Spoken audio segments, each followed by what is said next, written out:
Bismillahirrahmanirrahim. Assalamualaikum warahmatullahi wabarakatuh. Kembali lagi bersama saya, OTP Desitik dari Prodi Kesmas UM Pontianak. Salam sehat, salam sejahtera buat kita semua. Semoga semua dalam kondisi sehat dan selalu menjalankan protokol kesehatan. Baik, pada kesempatan kali ini di mata kuliah pemasaran sosial, sebelum kita mengadakan UTS, saya akan menyampaikan tentang perencanaan pemasaran sosial. Oke, kita langsung ya guys. Yang pertama adalah mungkin kita flashback dulu, nanti kita akan melihat pengertian pemasaran, tujuan pemasaran, kemudian kegiatan pemasaran gimana harus sesuai dengan misi institusi, kemudian pemasaran dimulai dengan terakhir di konsumen, dan ide pemasaran seperti apa, sedikit tentang customer value base dan marketing concept.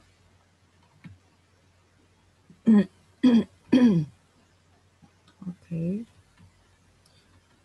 Pengertiannya dulu sekilas lagi kita mengingat dari mata kuliah yang sebelumnya, sesi yang sebelumnya, dan teman-teman juga bisa flashback melihat dari video sebelum-sebelumnya saya menjelaskan tentang manajemen dan pemasaran itu sendiri. Nah, di sini saya ingin mengembalikan ingatan teman-teman bahwa manajemen itu merupakan ilmu dan seni mengatur proses pemanfaatan sumber daya manusia dan sumber-sumber lainnya secara efektif dan efisien untuk mencapai suatu tujuan tertentu. Saya pernah menyampaikan bahwa manajemen yang saya sering sampaikan kepada teman-teman itu ada stepnya. Saya biasa menyingkatnya dengan POAC, Before Planning, ya. Kalau teman-teman masih ingat, saya rasa ini akan mempermudah teman-teman. POAC, P for Planning or for Organizing, ya, A for Actuating, dan C for Controlling. Ditambah satu lagi I dengan Evaluating. Jadi POAC, C artinya CE ya. Jadi di situ ada step-step manajemen untuk mempermudah kita apa aja sih yang harus dilakukan dalam satu manajemen. Sedangkan pemasaran itu sendiri adalah proses sosial dan manajerial yang di dalamnya individu dan kelompok mendapatkan apa yang mereka butuhkan dan inginkan dengan cara menciptakan, menawarkan, dan secara bebas mempertukarkan produk. Dalam hal ini produknya adalah program kesehatan yang bernilai dengan pihak lain. Ada satu transaksi pertukaran ya di sini. Oke.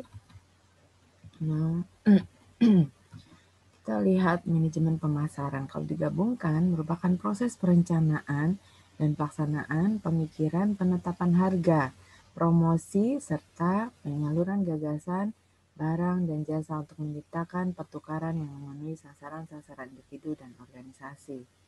Perencanaan itu sendiri adalah proses yang menyangkut upaya untuk menentukan tujuan yang akan dicapai di masa yang akan datang, merumuskan tindakan-tindakan yang perlu dijalankan untuk mencapai tujuan yang telah ditentukan, dan menentukan dana yang diperlukan serta faktor-faktor lain yang akan digunakan.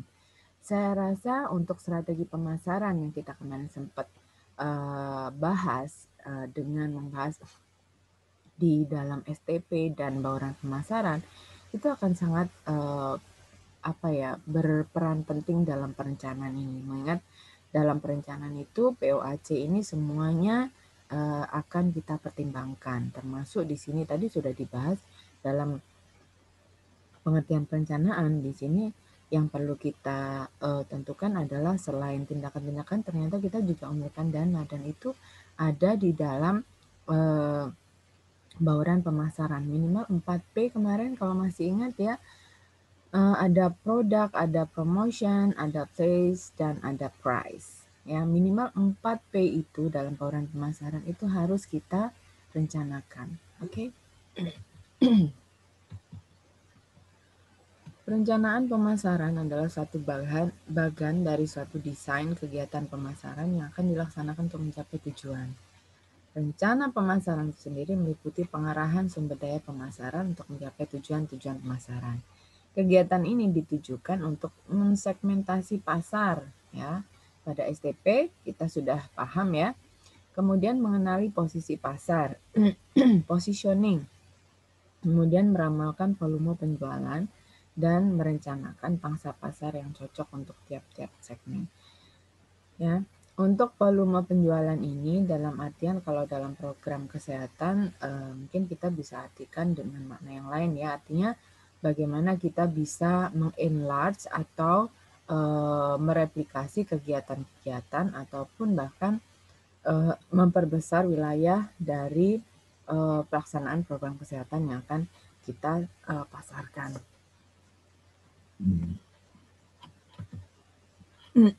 Baik. Kemudian, nah ini adalah proses manajemen yang tadi saya sudah sempat soundingkan di awal. Ada namanya step POAC. Nah, dalam bahasa Indonesianya ini di sini ada P for planning, ada perencanaan, ada activating, ya kan, organizing itu ada di sini juga. Kemudian pada akhirnya kita evaluating.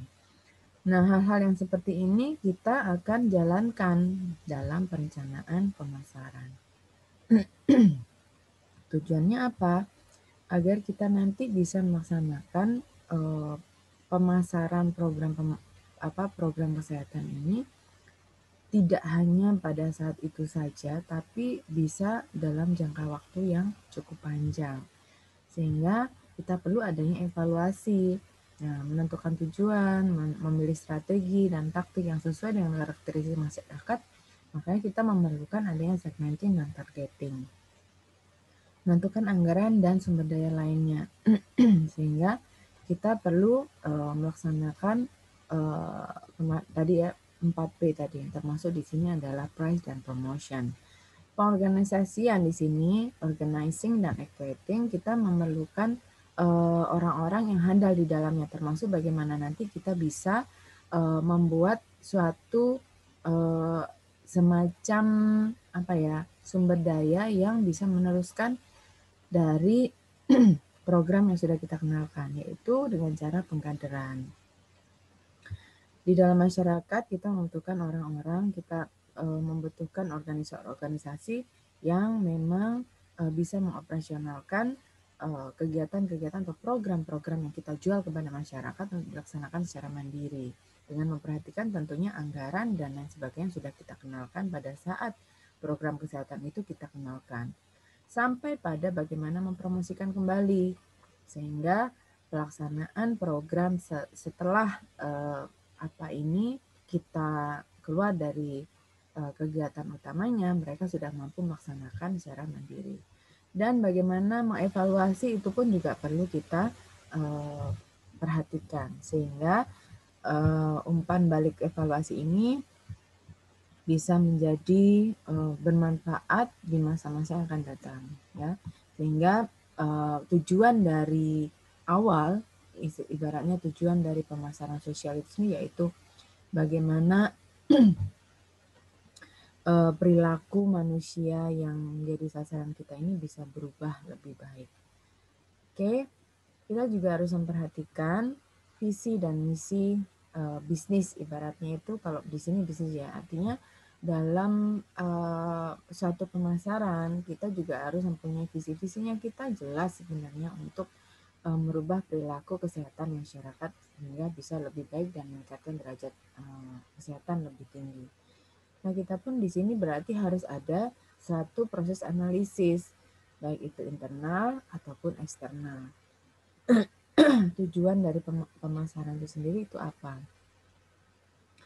Yang kita perhatikan dalam analisis internal itu adalah termasuk bagaimana kinerja, bagaimana produk yang kita jual atau program kesehatan kita jual, bagaimana pembiayaan yang diperlukan, kemudian tenaga penjualnya atau tim programnya itu siapa saja. Nah, sehingga dari eksternal sendiri kita juga harus mengetahui, seperti halnya contohnya gini, kita menjual program pelaksana atau keberhasilan ASI eksklusif atau pemberian ASI eksklusif kepada bayi 0 sampai 6 bulan. Nah, kita harus menganalisis nih, kita ada tantangan apa nih? Ada nggak kompetitor yang bisa apa ini merubah dari mindset masyarakat yang kita sasar. Misalnya produk-produk susu formula, itu kompetitor kita. Bagaimana kita harus memaksimalkan apa ini pihak internalnya sehingga bisa menyeimbangkan, meminimalis dari faktor-faktor eksternal tadi. Termasuk juga social culture yang di sana cukup kuat untuk bisa menggerus dari program kesehatan yang kita kenalkan. Sehingga hal-hal yang seperti ini pada akhirnya bisa apa ya, kita bisa menganalisis untuk memperoleh tujuan pemasaran yang sebenarnya kita akan tuju gitu. Termasuk profitnya. Ya. Kalau profit ya keuntungannya apa gitu. Keuntungannya ya harapannya kita bisa meningkatkan jumlah cakupan ASI eksklusif misalnya seperti itu. Kemudian bagaimana orang antusias untuk memperoleh alat-alat ataupun ya minimal informasi lah untuk bisa apa ini untuk mendapatkan bagaimana caranya bayinya ini bisa apa ini menyusu dengan baik, kemudian gimana caranya supaya ASI selalu keluar yang ibaratnya orang kalau yang belum pernah mengetahui pasti kan ASInya nggak keluar, misalnya seperti itu. Karena nggak ada ASI nggak keluar, pasti keluar selama itu selalu dikeluarkan, selalu disusukan kepada bayi. Nah, teknik-teknik yang seperti itu yang perlu kita analisa ya. Nah, kemudian bagaimana sharing inovasinya. Jadi memang membutuhkan tenaga penjual ibaratnya seperti tim program yang cukup telaten dan handal terutama dalam hal konseling dan mempromosikan. Media-media promosi juga diperlukan dalam hal ini. Kemudian kita membutuhkan strategi pemasaran yang cukup kuat sehingga kita bisa memperoleh apa ya hal dalam mengimplementasikan penjualan ini bisa lebih mengena karena strategi pemasaran tadi saya rasa strategi pemasaran seperti yang lalu kita sudah bahas ada STP dan ada bauran pemasaran. Saya rasa itu cukup menjadi bekal kita untuk bisa menentukan apa saja media promosinya, bagaimana produk yang harus kita kemas, kemudian pembiayaannya seperti apa, apakah kita harus mendapatkan atau mengajukan proposal ke instansi lain ya, apakah kadernya cukup hanya dengan orang yang sama dan lain sebagainya. Itu adalah strategi pemasaran yang benar-benar harus dipikirkan dalam menjual program kesehatan. Oke. Nah, yang tak kalah penting adalah analisis SWOT. Sama seperti yang lalu, ya. Jadi dalam melihat atau seperti apa sih perencanaan yang harus kita, seperti apa sih apa ini strategi yang harus kita lakukan, apa dulu yang harus kita laksanakan atau yang menjadi sasaran utama, kita bisa melaksanakan analisis SWOT matrix. Ini sudah saya sampaikan di materi sebelumnya, jadi saya rasa teman-teman bisa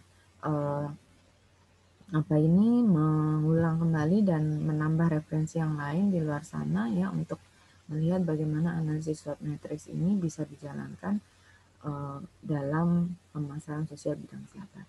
Seperti yang tadi saya sampaikan, kita perlu menganalisis di sektor internal dan eksternal.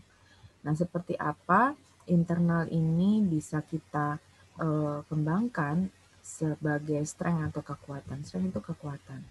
Ya, dan weakness-nya apa? Ini perlu kita listing, kita list, kita daftar. Sehingga kita bisa menentukan kira-kira langkah apa yang harus kita laksanakan dalam perencanaan itu. Dan opportunity atau kesempatan dan ancaman itu berasal dari luar. Nah, tadi saya sudah sampaikan termasuk social culture, kemudian kompetitor, dan lain sebagainya. Oke. Nah, barulah kita bisa membuat next matrix yaitu SWOT dan bauran pemasaran. Kita bisa letakkan masing-masingnya seperti apa. Nah, di sini bauran pemasarannya, produk, price, place, dan promotion. Untuk SWOT-nya kita bisa masukkan di sini. Nah, kira-kira masing-masing item yang sudah kita catat itu berada di arah mana? Ya. Oke. Artinya, kenapa sih kita butuh seperti ini? Kenapa sih kita butuh seperti ini? Karena tanpa adanya ini, semacam kita itu bisa jadi arahnya nggak tentu gitu loh. Kalau misalnya kita sudah mengetahui bahwa variasi produknya itu kita sudah bagus dibandingkan dengan yang lain, misalnya seperti itu. Variasi produk itu apa? Misalnya kita sudah mengenalkan tentang manfaat-manfaatnya memberikan ASI, kemudian bagaimana balita itu bisa apa aja gitu loh. Jadi variasi produknya apa aja.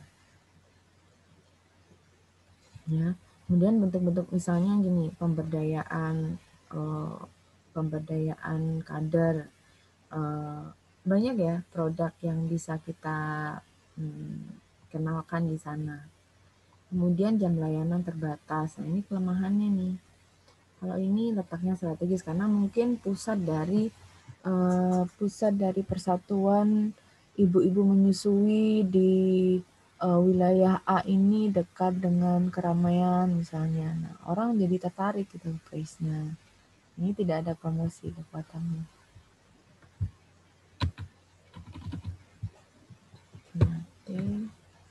Oke. Nah, ini yang kemarin saya sudah contohkan ya, kita bisa ini comparing antara persaingan dengan kompetitor ya.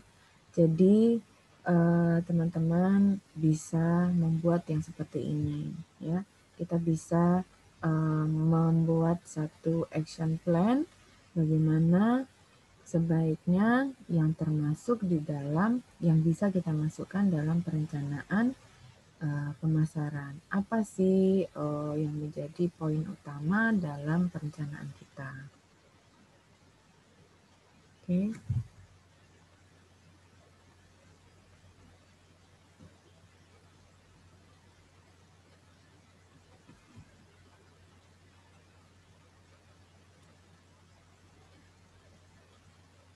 Sama ya dengan ini ya. Jadi mereka punya kekuatan. Jadi kalau di sini kebetulan lebih banyak yang ada di sini keterangannya. Jadi mungkin ini ya kurang sehingga kita bisa melihat di sini seperti apa. Anda bisa baca sendiri ya. Saya akan nanti sharekan materinya.